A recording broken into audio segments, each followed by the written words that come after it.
one extremely cheap bottle of vodka. Oof.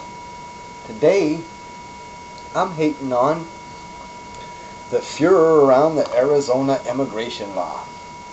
This video is in response to a friend of mine. I know you haven't heard from me in a while, but I'm still going to call you a friend, who posted Oceantown pictures. He made a video asking, what the f is Obama suing Arizona for? Haven't the people who oppose this law even read this law? Don't you know that the Arizona state law enforcement agencies have assured us many times that people aren't just going to be stopped on the street and asked to show ID? Just because you look Mexican in Phoenix doesn't mean that you're going to be stopped and potentially deported.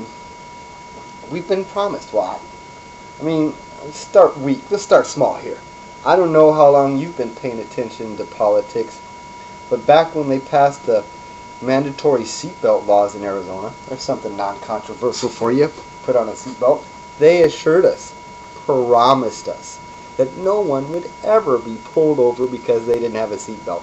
That would just be an extra ticket if you were pulled over for something else and the officer saw you didn't have your seatbelt. Well, last year, it was a national ad campaign, Click It or Ticket. It was a focus of enforcement for law enforcement agencies across this country.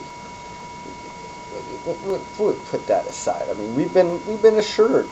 I guess the interviews you read weren't the ones that I read with Sheriff Joe. Sheriff Joe said if somebody doesn't want to show ID or claims that the law is unconstitutional, we'll just find something else to charge them with. I mean, I know the Oceantown productions are made in Nevada, and some of you who see this may not be from Arizona, so maybe you're not aware that Sheriff Joe will use, and I don't mean enforce, use any law, any way he sees fit to further his own ends. Now maybe that's not unique for sheriffs or politicians across the country. That doesn't weaken my argument. Alright, next thing he wants to say is, hey, illegal is illegal. Which, I mean, makes perfect sense if we weren't talking about human beings, if it wasn't a human being talking. If you had never broken a law, if you've never driven too fast on the highways, if the politics of contraband was just a line in a Glenn Frey song and not a game that governments have been playing since there have been governments, and in this case the contraband in question is human beings.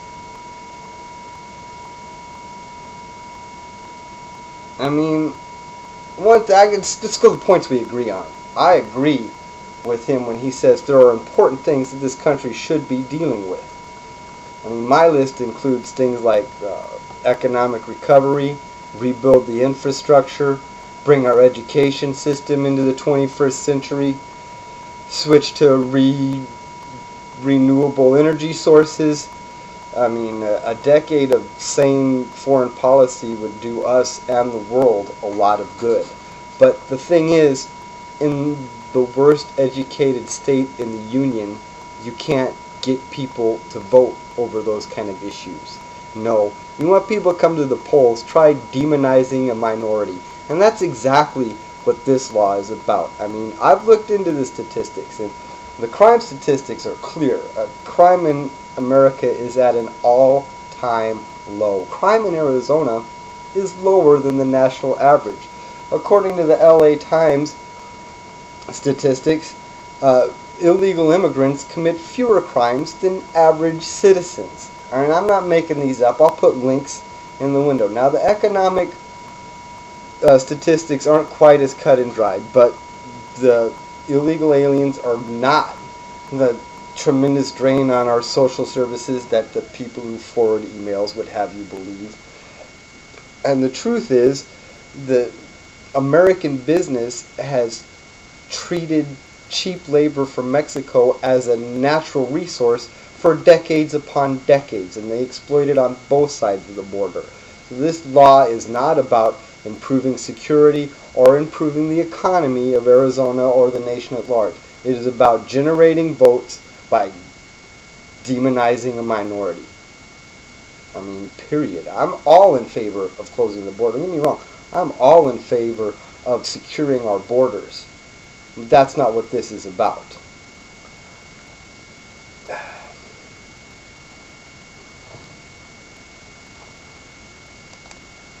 Alright, now you want to know, have the people who oppose this law read it? Well, yeah, I read. Not only have I read newspapers and stuff like that, I've also read a bit of world history, some literature, some American history, and that's why I know we don't have to debate or wonder or conjecture about the effects of this law. We know laws that require free men to carry papers to show their right to travel are old and ancient. Mark Twain devoted chapters of A Yankee in King Arthur's Court, chapters of Huck Finn, to this very topic. We don't have to debate, we don't have to question. We know that these are tools of oppression, they're tools of evil men. They're not in any way about safety or security. They're simply giving more power to people who really don't need more power, and persecuting people who don't need more persecution. Moreover, let's get back to something we can agree on, okay? Should Obama be suing Arizona? Well, no, because it puts him on the reasonable side of an unreasonable debate. It puts him trying to use actual facts and statistics in face of a completely emotional argument. It's almost as if he's doing the bidding of Fox News for them. Unfortunately, he has to oppose this rule. The government has to sue Arizona and stop this law. Here, I'll give you a quote from the Boondock Saints, alright? There's another evil that we should fear most, and that is the indifference of good men. To let this law go unopposed is to participate in evil.